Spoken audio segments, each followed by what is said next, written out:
Fala pessoal, bem-vindos ao Tudo Pro Alto, Gabriel aqui novamente e hoje indo novamente para a Suécia aqui conversar com o Miguel, já tá morando na Suécia há 5 anos e vai contar pra gente como que tá sendo essa aventura de trabalho e moradia, né? Ainda mais nesse tempo, como eu sempre falo, quando tá em dezembro, nesse tempo frio daí da Suécia. Tudo bem, Miguel? É isso aí, galera. Boa noite, tudo bom? Tudo ótimo. Cara, começar, né, primeiro, quem que é você, né, e a gente depois entra em como que você foi parar aí na Suécia. Bom, o que eu faço hoje, eu sou tech lead de um time de DevOps. Basicamente, a gente... É estranho explicar em português, porque eu costumo falar em inglês, né, mas a gente tem uns clusters, eu participo de um projeto, onde toda a parte de deploy é feita na AWS. A gente não usa nada on-prem na empresa, no nosso projeto. E eu faço parte desse time, e é isso. Como tech lead, tu tem uma experiência ainda diferente, né? Porque não só trabalhar, mas também tem que liderar a galera de fora. Então, sim, a gente vai entender aí qual que é a diferença. E, cara, como que você foi parar na Suécia? O nome da cidade onde eu moro chama Åkers Styckebruk. Alright. É tipo como um que você foi parar aí, cara? Por que a Suécia? Bom, a minha história de tecnologia, trabalho e desenvolvimento é bem longa, mas resumindo, eu sempre trabalhei muito em consultoria e a última empresa quando eu saí da consultoria foi a Scania. Eu trabalhei lá por 4 anos no Brasil, como consultor e depois CLT. E no último projeto que eu tive a oportunidade de trabalhar lá no Brasil foi um projeto global junto com a equipe aqui da Suécia. Eu fiquei mais de 1 ano nesse projeto e aí eu tive o convite para sair do time do Brasil e me juntar ao time da Suécia. E assim, depois disso, depois que você recebe essa proposta, né, você passa por entrevistas e tal, e aí depois finalmente eles te aprovam, mas é um processo que demora até a vaga abrir, você aplicar, ser aceito, negociar os termos da contratação, aplicar para o visto, sair o visto, vir a mudança e efetivamente mudar. Eu acho que vai um processo... Eu comecei em abril, maio e fui mudar em janeiro. Tu já tinha ido pra Suécia antes? Ou viu Suécia e partiu? É meio estranho, cara. Eu sempre tive vontade de morar fora. Eu sempre gostei muito dos Estados Unidos, Disney, Califórnia, Nova York. Mas eu nunca fui com afinco pra mudar pra lá, mas sempre tive vontade de mudar. Quando eu entrei na Scania, eu até falei brincando pra minha esposa. Eu falei, imagina onde a gente mora na Suécia, mas nem dei bola, porque era um sonho muito distante e nunca tinha vindo pra Europa, nem nada. Uhum. Eu vim parar aqui por causa do projeto. Assim que a gente deu o kickoff no projeto, a primeira atividade foi vir passar 1 mês na Suécia, em janeiro, logo no friozão, na escuridão. E, gostei logo de cara. A gente teve a oportunidade de voltar depois, por mais 2 semanas, no meio do projeto. E aí eu comecei a trabalhar a ideia e ver se daria certo ou não. E deu certo, vim parar aqui. Legal. Se tu tem oportunidade de testar, fica melhor ainda, né? Do que só mudar e depois descobrir como que é. Eu consegui vir e ver no inverno como é que era esse mês de janeiro. Não é fácil, é frio pra caramba. É um frio diferente do Brasil. E diferente também é que o frio é só fora de casa, né? Não é dentro de casa. Sim, por exemplo, a gente tava comentando agora que a tua casa, tu tá quantos graus aí agora fora? Fora tá menos 18. Menos 18, e dentro da tua casa, 21. Faz 21 porque o termômetro tava perto da janela, mas eu tenho um aqui na sala que bate 28, 29. Tô de Legal, camiseta. Então aqui tu tá de camiseta, eu tô de casaco. Aqui tá lá fora 12 graus, dentro da minha casa 18, com aquecedor ligado. Então, é o que tu falou, depende do país, né? As casas são mais preparadas. Que é engraçado, porque você abre um pouco a fresta da janela ou da porta, você vê as ondas de calor passando, assim. É bem diferente. Sim, então isso facilita bastante, né? Porque pelo menos o frio é só lá fora, então tu já não sofre tanto. Mas é um choque, né? Não é nada que você tá acostumado no Brasil. É estranho quando você chega aqui a primeira vez e começa a ver temperatura negativa, né? No Brasil, sei lá, quando ia pra uma cidade de serra, alguma coisa, pegava 0, 1, 2 e já era frio. Aqui, quando eu desembarquei a primeira vez, já tava fazendo -10. Eu falei, caraca! E aí não tem roupa, não tem calça, não tem tênis. Aí corre pra comprar tudo, né? Sim. Mas, cara, tu trabalhou então nesse projeto por um tempo com a galera da Suécia, né? Teu time, ele era composto mais suecos ou era um time internacional? Quando eu tava no Brasil, o meu time era 100% era 100% brasileiro. E tinha aqui na Suécia mais 4 times suecos misturados, né? Então tinha muito time. Tinha um time que era inteiro de sueco, tinha um time que era mesclado, bastante europeu, e tinham 2 times 100% indianos. Então tu já teve uma sensação ali, já teve de como que seria trabalhar com a galera, né? Sim. E aí era legal porque era nosso time alocado no Brasil, tinha um time alocado na Índia e 3 times alocados na Suécia. Então tinha que rolar essa sinergia, reunião pra caramba. A gente tinha uma câmera aberta lá e uma câmera aberta aqui uma câmera aberta no Brasil e uma na Suécia. Isso E uma televisão do lado. Então era como se fosse uma janela que a gente tinha. Foi um projeto bem legal. Isso é legal. Eu já trabalhei com pessoal assim em outros lugares, mas não tinha isso. Mas uma vez eu vi isso no empresa que um amigo meu trabalhava, que era no Rio e São Paulo, e aí, tipo, no final da mesa, né, tinha também uma TV que era como se fosse pra dar a sensação de ser uma mesa só pra galera, né? E ele falava o nosso a gente chamava de janela. De janela.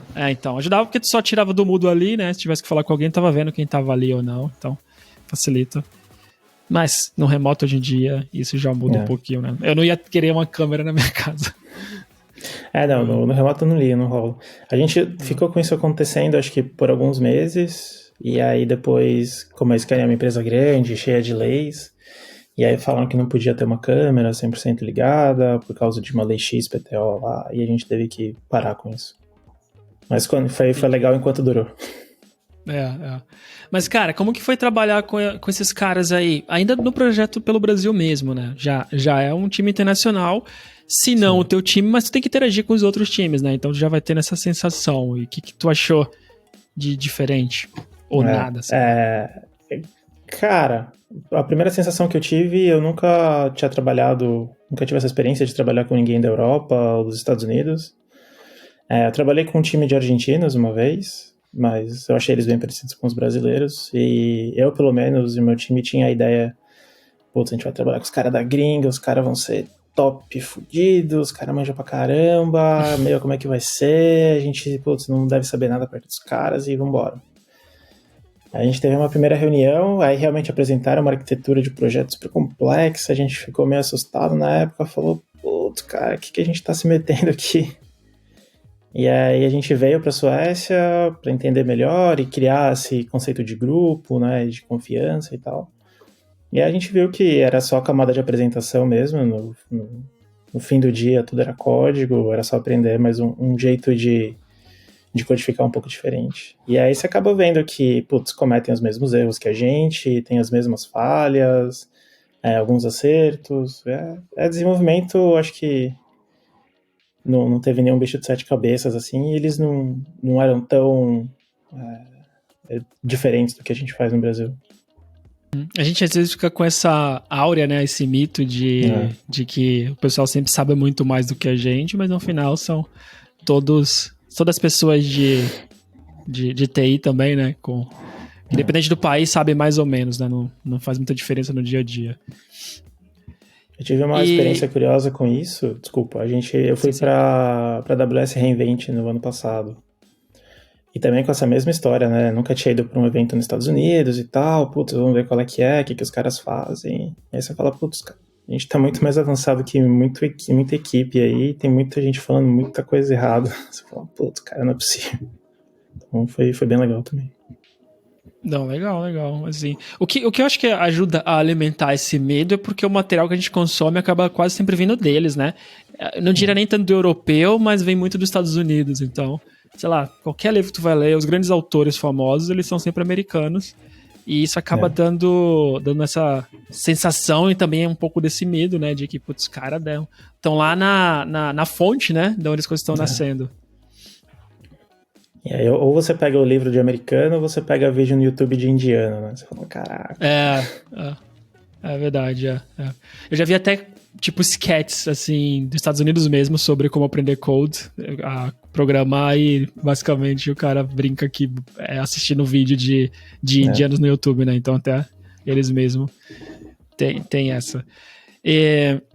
Mas fora isso, né? Esse medo que deu. E depois tu falou que era tudo a mesma coisa, né?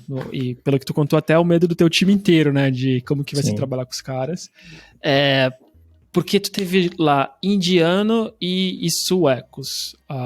E como que era o relacionamento entre eles? E aí a minha pergunta é, eu trabalhei com a equipe com indianos e eu achei bem diferente das equipes com os europeus, sabe? O jeito que eles trabalham, o esquema das reuniões, o questionamento. Tipo, eu tinha que puxar muito, tipo, tu entendeu mesmo? Tranquilo? E os caras não tinham. E eu queria saber se pra ti também foi a mesma coisa. Com o indiano a gente acha um pouco mais difícil de trabalhar, porque é o que você falou, você tem que puxar e falar, cara, você entendeu o que é pra fazer. 1 mais 1 é 2 e tem que exibir 2 na tela. Você tem que dar... Depende do nível, claro, né? Tem os desenvolvedores muito mais sêniores conseguem se virar melhor, mas a maioria das pessoas que eu trabalhei, você tinha que dar o direcionamento correto. Você não podia deixar muito decisão pro cara ter. Então você tinha que falar, é assim, assim, assado, a tela é assim, a regra de negócio é assado, tem que ser feito desse jeito. E aí, se você guia mais ou menos o que tem que ser feito, os caras conseguem fazer. Vão ter uma dúvida ou outra, vão pesquisar, ou vão escrever algum código estranho, que você só chega lá e dá uma olhada. Mas tirando isso, é tranquilo. O sueco, ele vai te perguntar 500 mil vezes se é isso mesmo que tem que fazer. Vai chamar 2 reuniões para ter certeza, e uma vez que ele teve certeza, ele vai. E aí ele vai trabalhar, vai focar e vai entregar o que tem que ser entregue. Então essa foi a principal diferença, assim, que eu achei. O sueco, ele vai questionar muito, é isso aqui mesmo, vamos fazer, e não sei o quê, vamos fazer uma reunião para ter certeza que isso vai estar certo, e aí manda bala. Entendi. E até acrescentar, assim, quando eu falo dos indianos que eles não questionavam, eu não falo isso nem no modo negativo, sacou? Porque eles eram muito bons e muito rápidos. O que eu via, assim, que o pessoal da equipe que eram brasileiros e portugueses, que tinham dificuldade, é só de que, tipo, às vezes o cara podia ir pro caminho errado muito rápido, porque eles não questionavam muito, então os caras tinham que ficar pedindo para que nas reuniões eu desse um direcionamento, assim, e confirmasse melhor, né? Eu trabalhei com vários indianos já aqui na Scania e, é igual brasileiro, cara. Você vai ter dev bom e vai ter dev ruim. Então você tem que mais ou menos filtrar o que você vai mandar para alguém, né? Uma tarefa muito complexa, uma tarefa mais fácil e dar uma guiada. E sim, eles são muito rápidos. E se eles têm dúvida, eles não vão perguntar, cara. Assim, eles vão achar que é aquilo que tem que ser feito e eu vou entregar no prazo até antes, mas eu vou correr com isso aqui. Uhum. E tu também teve experiência, né? Como tu comentou, tu agora trabalha como lead. Então tu tem esse projeto aí, tu tá com todo mundo, e tu tem a experiência como lead, que aí tua responsabilidade muda um pouco. Tu pode, como um membro da equipe, né? Tu só ter que conversar e pode entender as coisas, tirar dúvida, mas como líder, tu vai ter que guiar a galera também, né? Então, e não só guiar, muitas vezes tu tem que entender muito mais sobre a pessoa, né? Pra tu poder dar o direcionamento de carreira e pra tu formar uma equipe boa, né? E aí, como tu tá sentindo essa tarefa de lead aí na Suécia? O lead daqui, pelo menos na equipe que a gente tá, o conceito de direcionamento de carreira e tal, é o meu chefe mesmo, que aí tem o gerente, que é o que vai fazer esse direcionamento, mais um líder técnico. Hoje nosso projeto consiste da nossa equipe de DevOps, mais uma equipe de suporte e, se não me engano, 6 equipes de desenvolvimento. Então, quando tem alguma dúvida, alguma coisa, geralmente é o lead que vai lá e posta a galera, estamos fazendo uma manutenção. Tal coisa aconteceu. Tem que chamar para o War Room, aí vai os leads. Então, é mais nesse quesito, né? E também redirecionar, agora a gente tem que migrar a tal ferramenta, ou vamos fazer um teste de tal ferramenta nova, vamos fazer, mais ou menos guiar por onde a gente vai o roadmap, né? Entendi. Então é muito mais técnico mesmo. São as decisões Sim. mais técnicas, não de pessoas e carreira. Legal. E na tua equipe agora, tu trabalha só com suecos? Ou tem que interagir com pessoas também de outras nacionalidades? A gente tem uma equipe bem enxuta hoje. É eu e mais 2 recursos, e são 2 suecos. Ah, tá. Então é uma equipe pequena. E aí, como que é trabalhar com sueco? Cara, agora, mesmo não é naquele projeto remotamente do Brasil, tu tá aí com eles, tu tá o dia inteiro, né? Novamente, não é remoto, então tu consegue sentir como que é trabalhar com galera. E o que isso é diferente das tuas experiências anteriores? O sueco tem... O que eu acho legal é que tem dois tipos, assim, né? Tem quando você se junta à equipe, eles são mais fechados, parece que aquele período de namoro e estudo. Depois que você passa um tempo, já vira mais amigo, cria amizade, chama pra beber, chama pra vir em casa pra um churrasco, você já fica mais amigo, né? E aí, putz, o clima rola mais ou menos o mesmo, assim, piadinha, troca ideia, a parte do almoço é bem legal. Então tem essa diferença, mas os primeiros 3, 4 meses é mais difícil ter uma abertura assim, sabe? Putz, aqui caberia uma piadinha no Brasil, mas vai ficar estranho. Mas depois com o tempo você vai pegando intimidade e tal, e é bem diferente.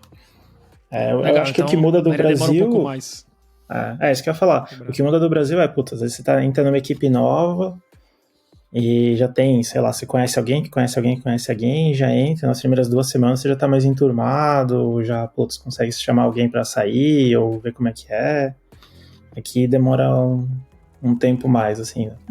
Eu entendo, assim, eu acho que é muito normal essa parada de que a gente, né, sei lá, o cara novo, a gente já quer falar, putz, pelo menos na empresa que eu trabalhei, né, quando vinha alguém de fora, ficava todo mundo meio preocupado, quem vai chamar o cara pra sair à noite, sacou? Mesmo que ele não queira, mas tem alguém que tá disponível, aí tava a galera combinando antes do que a gente ia fazer, como ia ser a semana da pessoa. Às vezes a pessoa tava ocupada, aí beleza, ou tinha o que fazer, ou não, a gente ficava, tá bom, e aí, alguém vai sair, chama o cara, ou chama a mulher, sabe? E essa parada, assim, tu não teve, né? Nesse começo, tava só a relação de trabalho.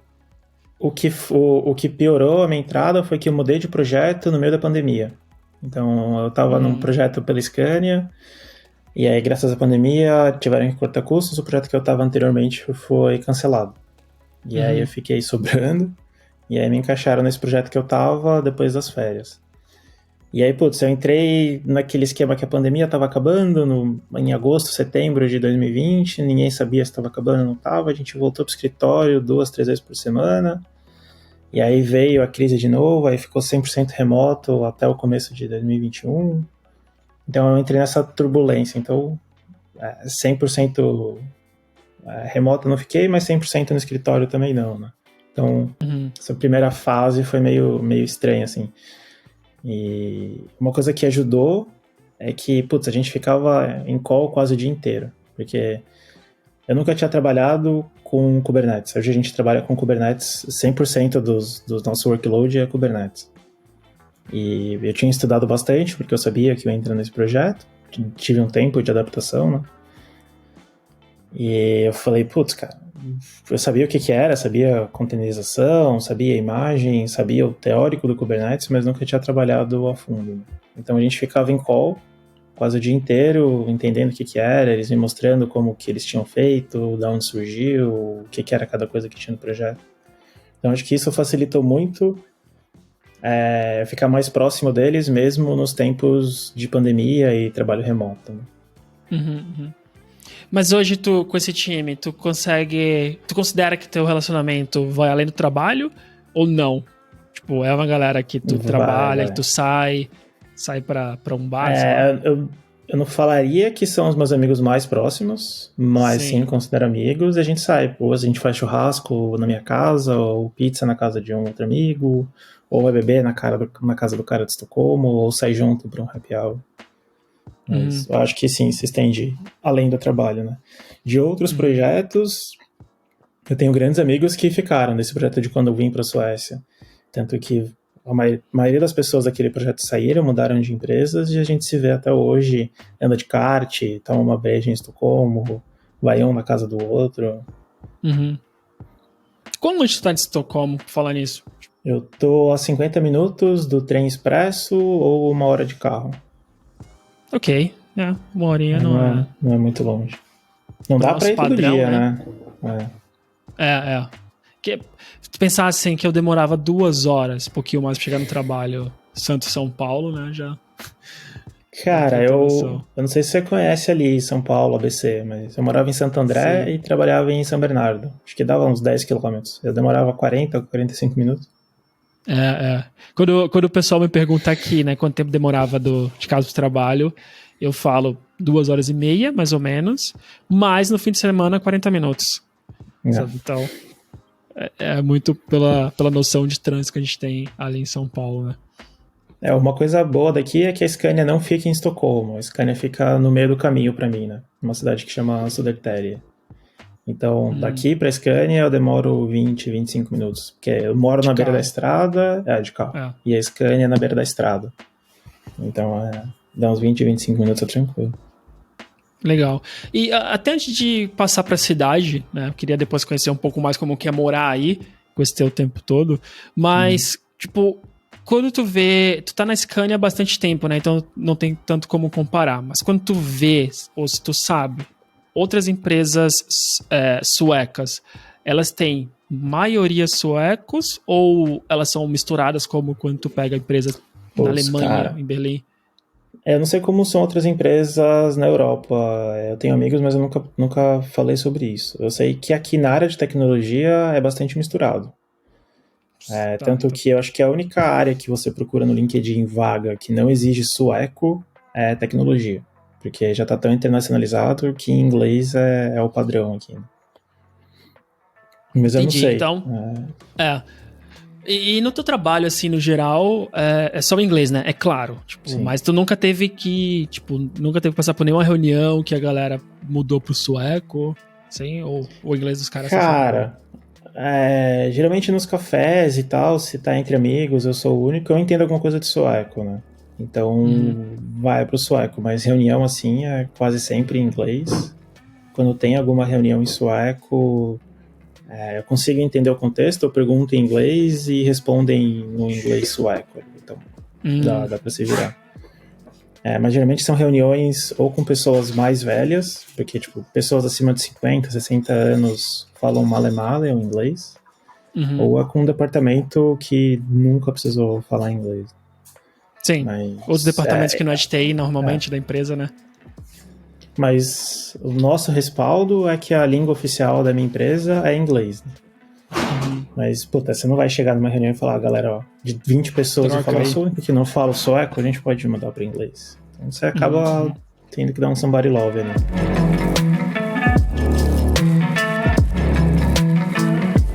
Tu comentou que tem um cachorro aí, né? Eu tava até ouvindo ela de fundo. E até a curiosidade, quanto tempo demorou pra tu levar ela? Porque às vezes demora bastante, né? Tu não consegue viajar com o animal.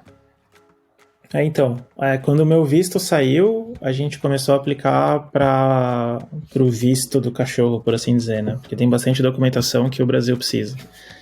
Minha esposa é bastante ligada nisso, então ela que correu atrás.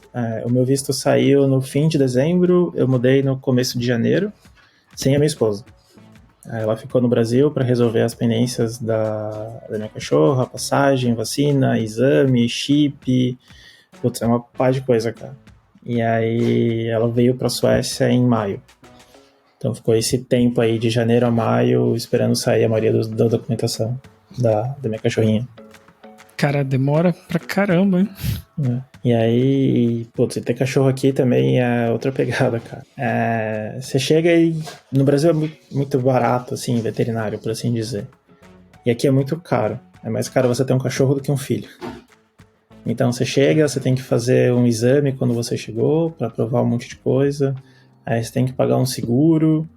E aí esse seguro ele pega certas coisas ou não. E aí depende se o cachorro é muito velho, o seguro não cobre certas coisas do cachorro, tipo dente.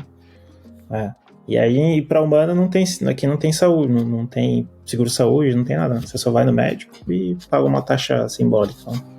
Que louco, que louco. Esse eu nunca tinha ouvido falar, assim, pelo menos aqui eu acho que não, é só mesmo a burocracia para trazer o animal e depois todas as vacinas, né? Mas não que tu tem que pagar seguro de saúde pro cachorro. E é obrigatório. Não é obrigatório, mas, por exemplo, a minha cachorra tem 3 patinhas só. Ela teve um problema de coluna agora recentemente. E, putz, a emergência, a medicação, o tratamento tal, a gente gastou, sei lá, eu não lembro agora, mas quase 1.000 euros num dia com o cachorrinho. Aí é caro. O seguro reembolsa 75% disso. Okay. Então, você pode escolher não pagar o seguro e, putz, na paulada ali, ou você pagar um seguro e eles te ajudam a reembolsar. Que nem agora ela precisa fazer fisioterapia. O seguro paga 75% da fisioterapia. E aí vai. Entendi. Então, no final, acaba valendo mais a pena, né? Até pra não deixar a cachorrinha sem, né? Porque dependendo de... tu tem que pagar uma porrada dessa, assim, do nada, às vezes, pegar desprevenido, né? E, então, aproveitando que tu já começou a contar aí da vida, né? Só que da vida do cachorro ou da cachorra aí. Como que tá a tua vida aí, né? Porque, novamente, mudança gigante. A gente começou brincando ali sobre a temperatura, né? E tu comentou que tu chegou aí em janeiro e deu aquele susto, né? Mas já são 5 anos, já deve ter adaptado a isso. Então, como que tá esse inverno? Tirando um pouco da parte da temperatura, uma coisa que é legal a adaptação, pelo menos é bem diferente do Brasil, voltando na parte do trabalho ainda, acho que é legal comentar. Tipo, eu sempre trabalhei muito em consultoria no Brasil, né? E putz, o ritmo sempre foi pauleiro e tal, e entrega, e não tem tempo de descansar, tem que trabalhar de fim de semana, vai trabalhar depois que sai da faculdade e tal. Meio que se matava de trabalhar. Aqui é bem diferente. Aqui eles prezam muito o seu bem-estar, se você tá feliz, se você tá saudável, se você tem uma vida fora do trabalho ok. Então, isso é bem legal. Acho que eu pelo menos nunca tinha visto. Eu conheço amigos que trabalham nos Estados Unidos, na Alemanha, e é bem diferente. Então, acho que isso é uma parte bem legal. Eu acho que é tipo uma tendência dos países escandinavos. E é bem bacana. Então, tipo, putz, você não tira férias, o seu chefe pergunta, pô, você não tirou férias, você tá bem? Putz, pega uns 2 dias pra descansar. Faz uma outra atividade extra-trabalho, vê se você não quer, sei lá, jogar alguma coisa ou passear, sei lá. Então, esse cuidado que eu acho que isso não é só da Scania, são de todas as empresas, né? Esse cuidado que eles têm de ver se você tá bem e tal é bem bacana. E ajuda muito na adaptação. Isso é bom, né? E é uma coisa que eu acho bem comum, não só nos países escandinavos, sabe? Eu acho que... Não sei se todos os países europeus, não vou ser taxativo, assim, mas a maioria das pessoas que eu converso, assim, todo mundo tem o mesmo. Não vou dizer que 100%, porque eu tenho amigos que já falaram que não, tava pior do que no Brasil, assim, até teve que trocar. Ainda mais consultoria, né? Mas acho que é uma tendência. E, cara, tu comentou aí sobre o kart, né? Então, queria saber o que dá pra fazer aí nos diferentes períodos do ano, né? Porque, diferente do Brasil, que a gente tem uma temperatura, vou falar por eu morando em Santos, mais estável o ano todo, né? Talvez tu jogar menos bola na praia, porque ali no verão às vezes chove demais, sabe? Então tem que evitar raio. Mas acho que minha vida não mudava completamente. Em Portugal também não muda completamente. Agora, pra ti aí ficando escuro às 4 no verão, acho que tem que mudar um pouquinho, né? Cara, muda bastante, assim. É muito engraçado, porque não é só a vida que muda, tipo, tudo muda. Você vê a diferença desde, claro, do tempo, que tá mais frio, e tá nevando, e escurece, que nem hoje escureceu 2h30 da tarde. Mas também o mercado é muito sazonal. Você vai ver coisas que você só encontra no inverno, coisas que você só encontra no verão. Você vai na loja de imóvel, tem muito produto sazonal de inverno, de verão. Isso, de um certo modo, é bem legal, né?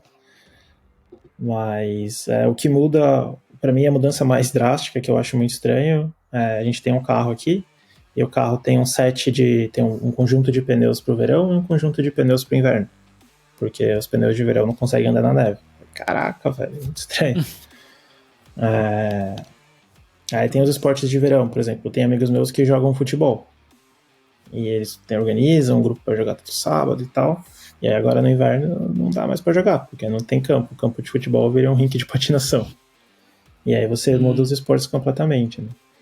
Em vez de andar de bike, você vai andar de patins, ou vai andar de esqui, ou esqui cross country. Em vez de sair de chinelo na rua, você vai sair com uma bota impermeável. Mas a parte da neve é bem do frio e tal.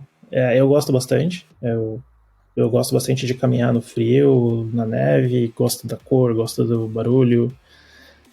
E é bem diferente, que nem, no Brasil, 30 graus, camisa social, calça social, pra você ir almoçar, atravessar a rua, você já fica suando, quente pra caramba. Cara, aqui é até gostosinho andar de camisa, calça, -5, bate aquela brisinha mais suave. -5? Eu pelo menos gosto. Minha esposa não gosta, ela sai toda encapotada de casa. Eu às vezes saio pra passear com o dog de bermuda, tênis e uma blusa de frio, tá ligado? Mas é bem diferente, assim. O que mais incomoda pra mim não é nem tanto o frio em si. Eu até acho bacana, é a escuridão, cara. Putz, clarear 9 horas da manhã e escurecer 3 horas da tarde é complicado. Tu sente que teu humor muda? O meu, pelo menos aqui, não vou dizer que eu fico mais chateado, mas eu definitivamente fico mais desanimado. Eu sinto muita diferença porque no verão aqui fica escuro, sei lá, às 9, se não me engano, né? Então, sei lá, eu sinto mais vontade de sair e até tentar ver o pôr do sol depois do trabalho. Já no inverno, cara, minha companheira me empurra pra sair de casa, porque vontade pra mim é zero. E não é -5 graus, né? Tá, sei lá, 15, 12 graus aqui. A motivação, assim, de sair de casa muda, claro. Não tem. No verão aqui, se escurece 9, 10, 11 da noite, você quer ficar fora o dia inteiro, você quer ficar tomando uma cerveja, fazendo churrasco, andando de bike, indo pra parque, indo pra Estocolmo. No inverno, não. Não dá muita vontade de sair de casa, dá vontade, que nem eu gosto muito de patinar no gelo.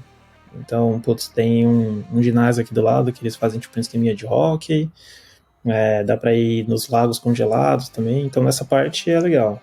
Mas, fora isso é ficar em casa, cara. Ir no IKEA, por exemplo, comprar móvel, ir no mercado. A gente vai bastante em casa de amigo ou faz alguma coisa aqui em casa. Mas ficar na rua mesmo não dá muito gás, né? E tu já patinava no Brasil? Não no gelo, é claro, né? Mas ou tu aprendeu cara, patinação em geral? Quando eu era moleque, sei lá, 10, 15 anos, eu andava de patins inline no bairro, tá ligado? No Parque do Ibirapuera, mas foi a única experiência que eu tive. Patinei uma vez no Brasil, quando tinha esses rinks de patinação, acho que em Monte Verde, não sei. Isso foi a única experiência. Comecei a andar mesmo mais aqui. E difícil? No começo você vai cair, né? Ou você vai ficar se segurando e tal, mas é tipo bicicleta, cara. Depois que você aprende a andar, lógico, assim, não dá pra parar que nem os caras do hockey param, ou patinar, você vê os caras, vai ver jogo de hockey, é impressionante o que os caras fazem. Não dá, eu pelo menos não consigo chegar nesse nível, mas pelo menos já não caio mais tanto. Pra brincar. Coisas também que a gente tentava fazer no inverno que, eu não tentei porque tava no meio da pandemia e tava meio parado. Tentar esquiar, a gente tentou esquiar algumas vezes aqui, foi bem legal também, tem um morro de esqui aqui perto que dá pra ir. E também é muito legal porque no inverno é uma pista de esqui, o morro, e no verão vira uma pista de bicicleta downhill, ou uma pistinha de kart downhill também. Então é bem legal ver essa mudança. Kart downhill? Cara, não é bem um kart, é um carrinho sem motor. Então tem um elevadorzinho que te leva até o topo da montanha. Tipo um rolemã? E aí pela gravidade, tipo um rolemã mais moderno, vai. É bem divertido também. Parece meio perigoso, mas... faz parte. Sei lá. Faz parte, né? É parte da graça. Da bicicleta downhill também, bike. Cara, essa parte de perigoso é um negócio bem legal dos suecos aqui, que a gente fala que os caras são meio viking mesmo, cara. Você vê certas coisas que, tipo, no Brasil eu nunca deixaria, assim, tá ligado? A gente foi uma vez numa piscina natural que tem aqui perto, um paredão de 2, 3 metros de altura, e, mano, criancinha andando, cara, na beirada do paredão, assim, você fala, não, cara, não, cadê o pai vendo isso? Pai, não, deixa lá, se cai vai aprendendo a andar na beirada de novo. E várias coisas assim, tá ligado? É muito sueco, a gente diz aqui, muito estranho. Caramba, que louco. Mas, falando, agora que tu comentou até é muito sueco, né, e desses costumes, eu queria saber também sobre a comida, velho. Como que é? Aí, tu tá na comida sueca mesmo ou tu tá se adaptando a tentar fazer receitas brasileiras na Suécia? Cara, comida sueca é meio complicado, eles não têm muita coisa típica, assim, por assim dizer. O que eu gosto típico deles, eles têm tipo. Eles aqui chama de köttbullar. É bolinho de carne, uma almôndega, com Se uma for igual batatinha cozida. do IKEA, é É, igual da sensacional. IKEA. É, Eu já fui no shopping comprar outra coisa. E eu e minha esposa, a gente é, vai na IKEA pra comer. Porque é muito bom e barato. é. E, putz, eu gosto bastante. Tem um outro esquema, chama Ragmunk, que é bacon com batata, que também não tem como ser ruim, tá ligado? A diferença é que eles têm uma Hum, geleia de lingonberry. Eu nunca tinha ouvido hum. falar. É uma frutinha sueca vermelhinha. Acho que deve ter no É, IKEA acho que também. na IKEA também tem, nunca É. comi. E aí eles comem porque é meio azedinho, meio cítrico, corta a gordura do bacon e com a batata. É um prato de inverno porque é bem gorduroso. E aí fora isso, puta, você vai em restaurante, aí você vê no cardápio lá, porção de camarão. Você fala, pô, vou pegar uma porção de camarão. Aí chega na tua mesa uma porção de camarão gelado, cara. Com cabeça, com rabo, com tudo. Como assim? Fala, pô, cara. Aí, que é o jeito sueca, você vai lá e come o que você quer do camarão ali, geladinho e tal, com um molhinho estranho. Eu tenho agonia de camarão gelado. Eu É, comi uma vez em viagem e passei mal e perdi o voo, sabe? Então, putz. camarão gelado é um tipo de coisa, assim, que até eu vi, assim. Eu já comi depois, eu tive que comer. Eu falei, se eu não fizer isso, né? Passou um mês, se eu É. não comer, eu falei, eu nunca mais vou comer camarão frio na vida. Mas o Pra mim é sentimento indigesta também, é. é. Não, pra mim era ok, mas depois de comer esse, eu passei tão mal, cara, que eu não consigo explicar como que foi, tipo, 2 horas depois. Que eu fiquei branco, sabe? Assim, 2 horas depois Caraca. só, que eu não. Sei lá. E camarão é Mas foi perigoso, aí né? em Então, pra Portugal mim, ou foi em camarão outro frio. lugar? Na Itália. Foi na Uhum. Itália comer. Então, falaram que era um prato típico do restaurante lá. Eu falei, vou ver qual é, né? Eu falei, camarão frio não parece legal, mas se é típico, eu vou ver qual é. E aí eu comecei a comer e eu tava com locais. Eu falei, é meio estranho. Não, mas é assim, não sei o quê. Bom, vocês estão falando, vambora, né? Paguei em euro, né? Morava no Brasil ainda. Porra. Então vambora. E o voo era no outro dia e aí não deu. Não Cara. deu pra pegar o voo, sim. Tava muito mal, sim. Mas enfim, voltando pra comida, né? Mas o Mas que tem de cara, bom? aí o que a gente tenta fazer aqui em casa é mais uma comida brasileira ou uma comida fusion sueca brasileira com o que tem no mercado. Uhum. Putz, eu aprendi no Brasil, eu não cozinhava quase nada. A minha esposa, ela sempre cozinhou muito bem, mas sempre trabalhou, então a gente não tinha esse tempo de ficar cozinhando coisa mais elaborada. E aqui, como o trabalho não exige tanto quanto no Brasil, você consegue pensar em coisas mais legais e tal. E eu aprendi a cozinhar algumas coisas bacanas. Comprei, tipo, sei lá, sous vide, comprei churrasqueira. Então, a gente se virou bem aqui fora da comida sueca, por assim dizer. Ainda mais na pandemia, né? Pelo menos na É, pandemia eu virei cozinheiro. Passou a pandemia, eu não. é. Sei lá, só quando é necessário, mas na pandemia eu tava. Tipo, foi a Cara, a hora gente de fazia mostrar pra minha esposa. coxinha, pão de É, queijo. é, é isso. Hora de eu mostrar ó, a culinária brasileira. Tipo, aproveitei a pandemia e muqueca, foi. Sei lá, tem aquele arroz do coco bambu, não sei se tu já Sei, chegou a sei. comer. Então, aprendi a fazer lá, acho que Caraca. arroz, o camarão internacional, não lembro. Ah, Camarão Internacional. Então, pandemia, beleza. Mas então tu foi só nessa onda também. Agora a gente tenta fazer coisa mais elaborada assim de fim de semana, né? Putz, vamos pegar, a gente viu tal receita, vamos tentar fazer. Ou estamos com vontade de comer tal coisa que a gente fazia e faz de fim de semana. Entendi. Aqui, agora mesmo com frio, a gente tenta fazer churrasco também. Tem a churrasqueira do lado da porta da varanda, então sobra a porta da varanda ali, mexe a carne, fecha de novo. Uhum. E os Mas a vizinhos carne é passam boa? espantados. Cara, não é ruim. Assim, é que nem no Brasil, tá ligado? Tem de todos os preços e todas as qualidades. A mais barata vai ter carnes boas e vai ter carnes ruins. E a mais cara vai ter, a maioria sempre carne boa. Né? Depende de onde você compra, da origem. Então, é relativo e é caro.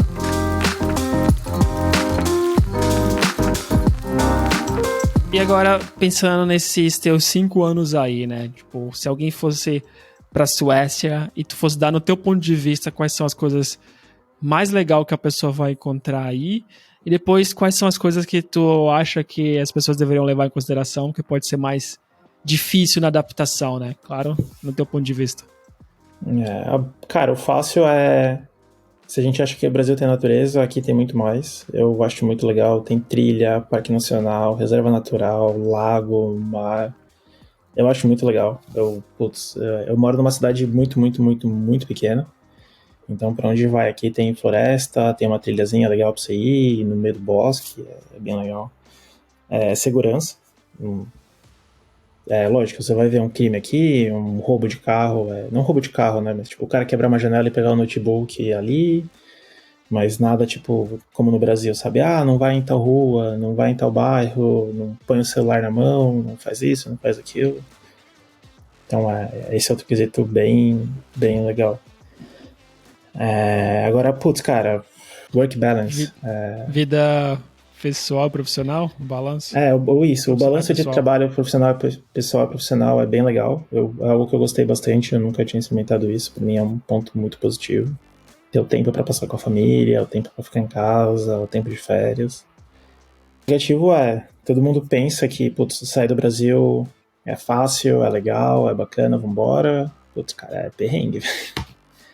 Tipo, acordar no fim de semana depois que você chega e, putz, não ter a padaria pra você comprar o pão, não ter o requeijão no mercado, não vai ter o pastel, o seu médico não vai ser o mesmo. Você vai na farmácia comprar um cataflã, não vai existir. Tipo, começar uma vida do zero mesmo, assim. Dar um reset no jogo e ir daqui pra frente. Então isso é algo que tem que se pensar muito bem, assim.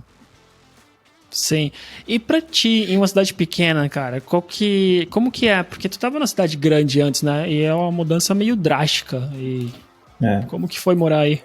Como que tá sendo? Cara, né? eu sempre morei em São Paulo, putz, minha vida inteira, e nos últimos 2, 3 anos eu morei em Santo André, que também é muito grande. E, putz, eu morava do lado de um shopping center em Santo André que tinha tudo, cara.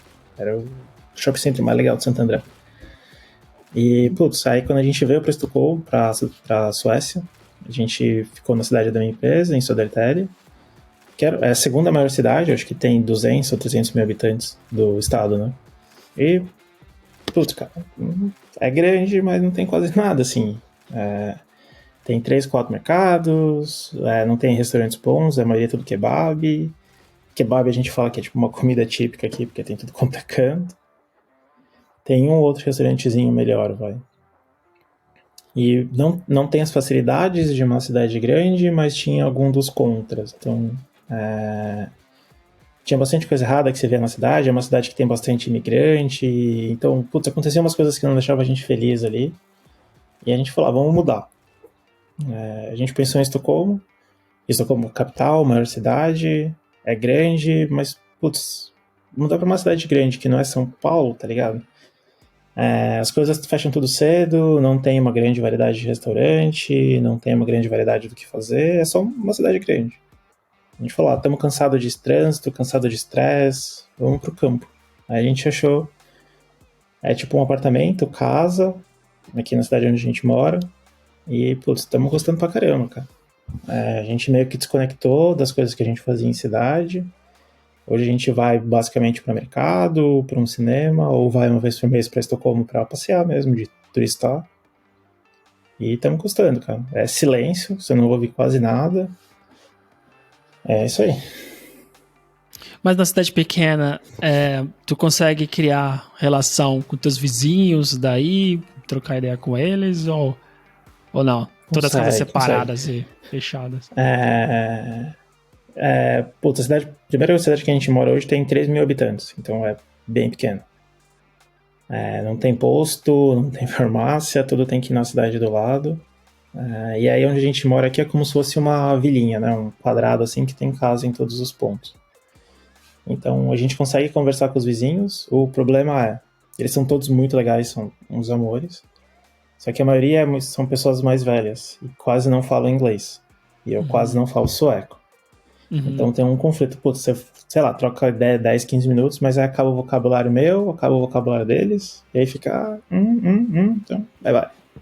Mas assim, eu não tenho amigos, Mas, puta, aquela relação de vizinho, tá ligado? Oi, tchau e, putz, tá nevando. E fora isso, tem alguns brasileiros morando por aqui também, que vira e mexe, a gente vai na casa um do outro. Ou pra conversar, ou pra comer. Entendi. Então, peraí, a cidade tem 3 mil habitantes, é isso? E quantos brasileiros tu conhece? Cara, eu conheço 3 famílias. 3 famílias. De brasileiros aqui. É bastante, pensar em 3 mil habitantes. Sim. Tem bastante ainda. Eu achei que tu ia ser o único, por isso que eu perguntei até, eu ia chegar, a próxima pergunta é quantos brasileiros tem? Cara, quando eu mudei, eu conhecia uma família que eu morava, tipo, na outra ponta da cidade, mora ainda, e aí depois que eu mudei, alguns outros brasileiros chegaram. Também por causa disso, né? Uma que, como é campo, é infinitamente mais barato que Estocolmo, e aí tem o mesmo pensamento, né? Putz, já que eu não vou pra Estocolmo, eu vou pra uma cidade oposto, né? E, putz, aqui cara, a paz reina, é muito gostoso. Eu adoro. Bom, que bom. Cara, antes de fechar, queria deixar um espaço pra ti, né? Tem o teu canal no YouTube, né? Que tá parado, mas tava comentando antes que quer voltar com ele para falar da tua vida na Suécia. E deixa espaço aí pra tu falar qualquer outro link antes da gente fechar. Putz, dá pra me seguir no Instagram, Miguelito Pedroso. Tem meu LinkedIn também, acho que vai ter o link aí, Luiz Miguel, quiserem me achar no LinkedIn. E o meu canal no YouTube, junto com a minha esposa, chama Minha Vida na Suécia. A gente postou acho que uns 10, 15 vídeos, uns 2, 3 anos atrás, e estamos vendo se vamos recuperar o canal e começar a postar coisa nova. Mas é isso aí. Boa! Todos os links vão estar na descrição. Cara, muito obrigado pelo tempo, por compartilhar um pouco aí da vida na Suécia, nesse lugar tão diferente do Brasil, né? Então, curioso. Espero que tu volte mesmo com o canal, já tô lá.